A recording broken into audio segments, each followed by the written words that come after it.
permitem superar a perpendicularidade da montanha. É uma cena terrivelmente desolada. Em 1000 pontos, podem ser percebidas as marcas da avalanche invernal, onde árvores jazem quebradas e espalhadas pelo chão, algumas totalmente destruídas, outras curvadas, apoiando-se nas rochas salientes da montanha ou transversalmente sobre outras árvores. À medida que se ascende, o caminho é interceptado por ravinas de neve, pelas quais pedras rolam continuamente de cima. Uma delas é particularmente perigosa, pois o menor som, como até mesmo falar em voz alta, produz uma concussão de ar suficiente para atrair a destruição sobre a cabeça do falante. Os pinheiros não são altos nem exuberantes, mas são sombrios e adicionam um ar de severidade à cena. Contemplei o vale abaixo, vastas névoas se elevavam dos rios que o atravessavam e se enrolavam em espessos véus ao redor das montanhas opostas, cujos cumes estavam ocultos nas nuvens uniformes, enquanto a chuva caía do céu escuro e se somava à melancólica impressão que recebi dos objetos ao meu redor. Ah, não. Porque o homem se orgulha de sensibilidades superiores às aparentes nos animais, se isso apenas o torna um ser mais dependente.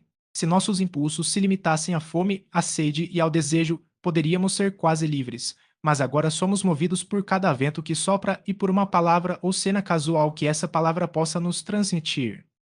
Nós descansamos, um sonho tem o poder de envenenar o sono. Nós nos levantamos, um pensamento errante polui o dia. Sentimos, concebemos ou raciocinamos, rimos ou choramos. Abrace a saudade ou livre-se de suas preocupações. É o mesmo, seja alegria ou tristeza. O caminho de sua partida ainda está livre. O ontem de um homem pode nunca ser como o seu amanhã. Nada pode perdurar, exceto a mutabilidade.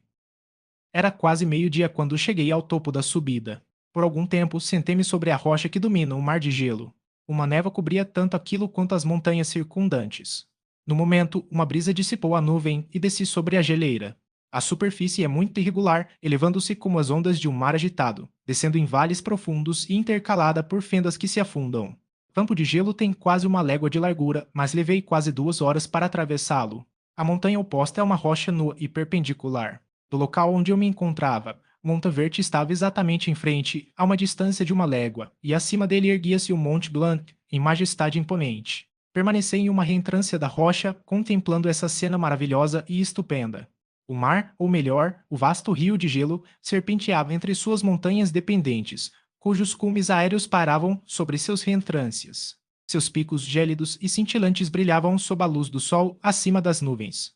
Meu coração, que antes estava triste, agora sentia com algo semelhante à alegria, exclamei: Espíritos errantes, se de fato vagueiam e não descansam em seus leitos estreitos, permitam-me esta tênue felicidade, ou levem-me, como sua companheira, para longe das alegrias da vida. Ao dizer isso, subitamente avistei a figura de um homem, a alguma distância, avançando em minha direção com velocidade sobre-humana. Ele saltava sobre as fendas no gelo, entre as quais eu havia caminhado com cautela, sua estatura, também, ao se aproximar, parecia exceder a de um homem. Eu estava perturbado, uma névoa cobriu meus olhos, e senti uma fraqueza me dominar, mas fui rapidamente restaurado pela gélida ventania das montanhas. Percebi, à medida que a forma se aproximava, a visão tremenda e abominável que era o miserável que eu havia criado. Temia de raiva e horror, resolvendo esperar sua aproximação e então enfrentá-lo em combate mortal. Ele se aproximou, seu semblante revelava amargura profunda, combinada com desprezo e malignidade, enquanto sua feiura sobrenatural o tornava quase horripilante demais para olhos humanos. Mas mal observei isso, a raiva e o ódio me privaram da fala a princípio, e só me recuperei para o sobrecarregar com palavras expressivas de fúria, detestação e desprezo. Diabo, exclamei, ousas aproximar-te de mim? E não temeis a feroz vingança do meu braço sobre vossa miserável cabeça? Desapareça, inseto vil. Ou, melhor, fique, para que eu possa esmagá-lo até virar pó. Que eu pudesse, com a extinção de sua miserável existência, restaurar aquelas vítimas que o Senhor tão diabolicamente assassinou. Eu esperava esta recepção, disse Odomon.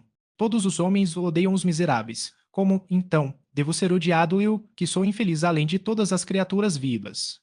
Contudo, vós, meu Criador, me detestais e me desprezais, vossa criatura, a qual estáis ligado por laços que só podem ser desfeitos pela aniquilação de um de nós. O Senhor pretende me matar. Como ousa brincar assim com a vida? Cumpra seu dever para comigo, e eu cumprirei o meu para com você e o restante da humanidade. Se o Senhor concordar com minhas condições, deixarei a eles e ao Senhor em paz, mas, se recusar, saciarei a voracidade da morte, até que ela se farta como o sangue de seus amigos restantes. Monstro abominável. Demônio que és. As torturas do inferno são uma vingança branda demais para os teus crimes. Demônio miserável. Vós me reprovais por vossa criação, então, vamos, que eu possa extinguir a centelha que tão negligentemente concedi. Minha fúria não tinha limites. Lancei-me sobre ele, impelido por todos os sentimentos que podem armar um ser contra a existência de outro. Ele facilmente me evadiu e disse: Mantenha a calma. Rogo que me ouça antes de descarregar seu ódio sobre minha cabeça dedicada. Não sofri o suficiente, que o Senhor procura aumentar minha miséria? A vida, embora possa ser apenas um acúmulo de angústias, é-me cara e eu a defenderei. Lembra-te de que me tornaste mais poderoso do que tu, minha altura é superior à tua, minhas articulações mais flexíveis. Mas não me sentirei tentado a me opor a ti. Sou tua criatura, e serei dócil e obediente ao meu senhor e rei natural, se também cumprires a tua parte que me deves. Ó Frankenstein, não seja justo com todos os outros e me pise sozinho, a quem sua justiça, e até mesmo sua clemência e afeição são mais devidas. Lembre-se de que sou sua criatura, eu deveria ser seu Adão, mas sou antes o anjo caído, a quem o Senhor afasta da alegria sem que eu tenha cometido qualquer mal. Em todos os lugares, vejo a felicidade, da qual apenas eu estou irrevogavelmente excluído. Eu era benevolente e bom, a miséria fez de mim um demônio. Faça-me feliz, e voltarei a ser virtuoso. Desapareça. Não o ouvirei. Não pode haver comunidade entre nós, somos inimigos. Retire-se, ou que testemos nossa força em um combate no qual um de nós deverá sucumbir. Como posso te comover? Nenhuma súplica fará com que votes um olhar favorável sobre tua criatura, que implora tua bondade e compaixão? Acredite, Frankenstein, eu era benevolente, minha alma irradiava amor e humanidade, mas não estou sozinho, miseravelmente sozinho. Você, meu criador, me abomina. Que esperança posso reunir de seus semelhantes que nada me devem? Eles me desprezam e odeiam. As montanhas desérticas e as geleiras sombrias são meu refúgio. Tenho vagado por aqui há muitos dias, as cavernas de gelo, que apenas eu não temo, são minha moradia e a única que o homem não me recusa. Saúdo estes céus sombrios, pois são mais gentis comigo do que seus semelhantes. Se a multidão da humanidade soubesse de minha existência, faria o que você faz e se armaria para minha destruição. Não deveria eu, então, odiar aqueles que me abominam? Não farei concessões aos meus inimigos. Estou miserável, e eles compartilharão minha desgraça. Contudo, está em seu poder recompensar-me e livrá-los de um mal que só resta a vossa senhoria tornar tão grande que não apenas vossa senhoria e vossa família, mas milhares de outros, serão engolidos pelos turbilhões de sua fúria. Que sua compaixão seja tocada e não me despreze. Ouça minha história, quando a tiver ouvido, abandone-me ou compadeça-se de mim, conforme julgar que mereço. Mas ouça-me. Os culpados têm o direito, por leis humanas, por mais sangrentas que sejam, de falar em sua própria defesa antes de serem condenados. Ouça-me, Frankenstein. Você me acusa de assassinato e ainda assim, com a consciência tranquila, destruiria sua própria criatura. Oh, louve-se a eterna justiça do homem. Contudo, peço que não me poupe, ouça-me e, então, se puder e se quiser, destrua a obra de suas mãos. Porque o Senhor me recorda, retruquei, circunstâncias sobre as quais me horrorizo ao refletir, das quais fui a miserável origem e autor? Maldito seja o dia, demônio abominável, em que você viu a luz pela primeira vez. Malditas, embora eu me amaldiçoe, sejam as mãos que o formaram. Você me deixou infeliz além do que as palavras podem descrever. Você não me deixou poder algum para considerar se sou justo com você ou não. Desapareça. Poupe-me da visão de sua forma detestável. Assim eu o alivio, meu Criador, disse ele, e colocou suas mãos odiadas diante de meus olhos, que eu afastei com violência, assim eu lhe retiro uma visão que você abomina. Ainda assim, podes me ouvir e conceder-me tua compaixão. Em virtude das qualidades que outrora possui, exijo isto de vós. Ouça meu relato, ele é longo e estranho, e a temperatura deste lugar não condiz com suas delicadas sensações. Venha para a cabana na montanha. O sol ainda está alto nos céus, antes que ele desça para se esconder atrás de seus precipícios elevados e iluminar outro mundo. O Senhor terá ouvido minha história e poderá decidir. Depende de você que eu abandone para sempre a vizinhança dos homens e leve uma vida inofensiva, ou que me torne o flagelo de seus semelhantes e o autor de sua própria e rápida ruína. Ao dizer isso, ele abriu caminho pelo gelo, eu o segui. Meu coração estava pleno, e não lhe respondi, mas, ao prosseguir, ponderei os diversos argumentos que ele havia utilizado e decidi, ao menos, ouvir sua história. Fui impelido em parte pela curiosidade, e a compaixão confirmou minha resolução. Até então, eu supunha o assassino de meu irmão e buscava ansiosamente uma confirmação ou negação dessa opinião. Pela primeira vez, também senti quais eram os deveres de um criador para com sua criatura e que eu deveria torná-lo feliz antes de reclamar de sua maldade. Esses motivos me impeliram a atender à sua solicitação. Atravessamos o gelo e, consequentemente, ascendemos a rocha oposta. O ar estava frio e a chuva começou a cair novamente. Entramos na cabana, o demônio com um ar de exultação, eu com o coração pesado e o espírito deprimido. Mas consenti em ouvir e sentando-me junto ao fogo que meu odioso companheiro havia acendido, ele começou sua narrativa. Capítulo 11. É com considerável dificuldade que me recordo da era original do meu ser, todos os eventos daquele período parecem confusos e indistintos. Uma estranha multiplicidade de sensações apoderou-se de mim, e eu via, sentia, ouvia e cheirava ao mesmo tempo, e, de fato, levou muito tempo até que eu aprendesse a distinguir as operações dos meus vários sentidos. Gradualmente, recordo-me, uma luz mais intensa pressionava meus nervos, de modo que fui obrigado a fechar os olhos.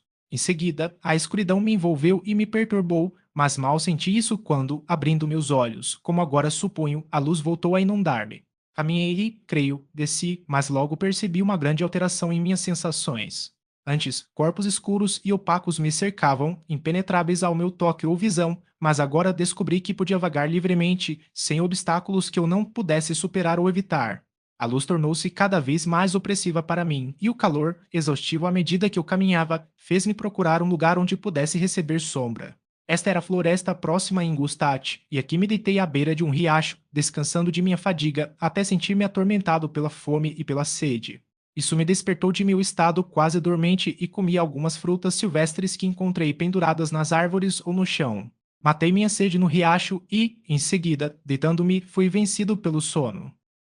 Estava escuro quando despertei, sentia frio também e, por assim dizer, meio assustado, instintivamente, ao me encontrar tão desolado. Antes de deixar seu apartamento, sentindo frio, cobri-me com algumas roupas, mas estas foram insuficientes para me proteger dos orvalhos da noite. Eu era um pobre, indefeso e miserável infeliz. Eu não sabia e não conseguia distinguir nada, mas, sentindo a dor me invadir por todos os lados, sentei-me e chorei. Logo, uma luz suave tomou conta dos céus e me proporcionou uma sensação de prazer. Ao iniciar a jornada, contemplei uma forma radiante emergir dentre as árvores. A lua eu contemplei com uma espécie de admiração. Moveu-se lentamente, mas iluminou meu caminho e novamente saí em busca de frutos silvestres. Eu ainda sentia frio quando, sob uma das árvores, encontrei uma capa enorme com a qual me cobri e sentei no chão. Nenhuma ideia distinta ocupava minha mente, tudo era confuso. Senti leveza, fome, sede e escuridão. Inúmeros sons ressoavam em meus ouvidos, e diversos aromas me saudavam por todos os lados. O único objeto que conseguia distinguir era a lua brilhante, e fixei meus olhos nela com prazer. Muitas mudanças de dia e noite se passaram, e o orbe noturno havia diminuído consideravelmente quando comecei a distinguir minhas sensações umas das outras. Gradualmente, pude ver claramente o riacho límpido que me fornecia água e as árvores que me sombreavam com sua folhagem. Fiquei encantado quando descobri, pela primeira vez, que um som agradável, que frequentemente saudava meus ouvidos, provinha das gargantas dos pequenos animais alados que, com frequência, interceptavam a luz que chegava aos meus olhos. Comecei também a observar, com maior precisão, as formas que me circundavam e a perceber os limites do radiante teto de luz que me cobria. Às vezes eu tentava imitar os agradáveis cantos dos pássaros, mas não conseguia. Às vezes, desejava expressar minhas sensações à minha maneira, mas os sons rudes e inarticulados que emanavam de mim me assustavam, levando-me novamente ao silêncio. A lua havia desaparecido da noite e, novamente, com uma forma diminuída, mostrou-se enquanto eu ainda permanecia na floresta. Minhas sensações, a essa altura, já se tornaram distintas e minha mente recebia, a cada dia, ideias adicionais. Meus olhos se acostumaram à luz e a perceber os objetos em suas formas corretas, distingui o inseto da erva e, gradualmente, uma erva da outra. Percebi que o pardal emitia apenas notas ásperas, enquanto as do mel e do tordo eram doces e cativantes. Um dia, oprimido pelo frio, encontrei uma fogueira que havia sido deixada por alguns mendigos errantes e fui tomado por grande deleite com o calor que dela emanava. Em minha alegria, enfiei a mão nas brasas vivas, mas a retirei rapidamente com um grito de dor. Estranho, pensei, que a mesma causa pudesse produzir efeitos tão opostos. Examinei os materiais do incêndio e, para minha alegria, descobri que eram compostos de madeira. Rapidamente, recolhi alguns galhos, mas estavam molhados e não queimavam. Fiquei consternado com isso e permaneci imóvel, observando o funcionamento do fogo. A madeira úmida que eu havia colocado perto do calor secou e inflamou-se. Refleti sobre isso e, ao tocar nos diversos galhos, descobri a causa e me ocupei em coletar uma grande quantidade de madeira a fim de secá-la e ter uma farta provisão de fogo. Quando a noite chegou e trouxe o sono consigo, eu estava com o maior medo de que meu fogo se extinguisse. Cobri-o cuidadosamente com madeira e folhas secas e coloquei galhos molhados sobre ele, então, estendendo meu manto, deitei-me no chão e adormeci. Era manhã quando despertei, e minha primeira preocupação foi verificar o fogo. Eu o descobri, e uma brisa suave rapidamente o transformou em chama. Observei isso também e construí um leque de galhos, que reavivava as brasas quando estavam quase extintas. Quando a noite retornou, constatei com prazer que o fogo proporcionava luz e calor, e que a descoberta desse elemento era útil para minha alimentação, pois encontrei algumas vísceras que os viajantes haviam deixado assadas e que tinham um sabor muito mais agradável do que as bagas que colhia das árvores. Tentei, portanto, preparar meus alimentos da mesma forma, colocando-os sob as brasas vivas. Verifiquei que as frutas vermelhas foram danificadas por esta operação, enquanto as nozes e raízes foram muito aprimoradas. A comida, contudo, tornou-se escassa e eu frequentemente passava o dia inteiro procurando em vão algumas bolotas para aplacar as dores da fome. Ao encontrar isso, resolvi deixar o lugar que até então habitava para procurar onde as poucas necessidades que sentia fossem mais facilmente satisfeitas. Nessa imigração, lamentei profundamente a perda do fogo que havia obtido por acidente e não sabia como reproduzi-lo. Dediquei várias horas à análise cuidadosa desta dificuldade, mas fui obrigado a desistir de qualquer tentativa de solucioná-la. Envolvendo-me em meu capote, atravessei a mata em direção ao sol poente. Passei 3 dias nessas andanças e, por fim, descobri o campo aberto. Uma grande queda de neve ocorrera na noite anterior e os campos apresentavam uma uniformidade branca, a aparência era desoladora e senti meus pés gelados pela substância fria e úmida que cobria o solo. Eram cerca de 7 horas da manhã e eu ansiava por obter comida e abrigo. Finalmente, percebi uma pequena cabana em um terreno elevado, que sem dúvida fora construída para a conveniência de algum pastor. Esta era uma visão nova para mim, e examinei a estrutura com grande curiosidade. Encontrando a porta aberta, entrei. Um homem idoso estava sentado ali, perto de uma fogueira, sobre a qual preparava seu café da manhã. Ao ouvir um ruído, ele se virou e, percebendo minha presença, soltou um grito estridente e, abandonando a cabana, correu pelos campos com uma velocidade da qual sua forma debilitada dificilmente parecia capaz. Sua aparência, diferente de qualquer outra que eu já tivesse visto, e seu voo me surpreenderam um pouco. Mas fiquei encantado com a aparência da cabana. Aqui a neve e a chuva não podiam penetrar, o chão estava seco, e ela me apresentou, então, um refúgio tão requintado e divino quanto o pandemônio apareceu aos demônios do inferno após seus sofrimentos no lago de fogo. Devorei avidamente os restos do café da manhã do pastor, que consistia em pão, queijo, leite e vinho. Este último, contudo, não me agradou. Então, vencido pela fadiga, deitei-me sobre um pouco de palha e adormeci. Era meio-dia quando despertei e, atraído pelo calor do sol, que brilhava intensamente sobre o solo branco, decidi retomar minhas viagens. Depositando os restos do café da manhã do camponês em uma sacola que encontrei, prossegui pelos campos por várias horas, até que, ao pôr do sol, cheguei a uma aldeia. Quão milagroso isso pareceu! As cabanas, as casas de campo mais bem cuidadas e as casas senhoriais despertavam minha admiração alternadamente. Os vegetais nos jardins, o leite e o queijo que vi expostos nas janelas de algumas das casas de campo despertaram meu apetite. Um dos melhores que visitei, mas mal pus o pé na porta, as crianças gritaram e uma das mulheres desmaiou. Toda a aldeia foi despertada, alguns fugiram, outros me atacaram, até que, gravemente machucado por pedras e muitos outros tipos de armas de arremesso, escapei para o campo aberto e, temeroso, refugiei-me em uma cabana baixa, completamente desprovida de mobília e com uma aparência miserável, após os palácios que eu havia contemplado na aldeia. Esta choupana, contudo, juntava-se a uma casa de aparência limpa e agradável, mas, após minha recente e cara experiência, não ousei entrar nela. Meu refúgio era construído de madeira, mas tão baixo que eu mal conseguia sentar-me ereto nele. Nenhuma madeira, contudo, foi colocada sobre a terra que formava o chão, mas este estava seco, e, embora o vento entrasse por inúmeras fendas, encontrei ali um agradável refúgio da neve e da chuva. Então, retirei-me e deitei-me feliz por ter encontrado um abrigo, por mais miserável que fosse, da inclemência da estação e ainda mais da barbárie humana. Assim que a manhã raiou, saí furtivamente da minha casinha a fim de observar a casa vizinha e descobrir se poderia permanecer na habitação que havia encontrado. Estava situada na parte de trás da casa de campo e circundada, nas laterais expostas, por um chiqueiro e uma piscina de água límpida. Uma parte estava aberta, e por ali eu havia entrado, mas agora cobri cada fenda por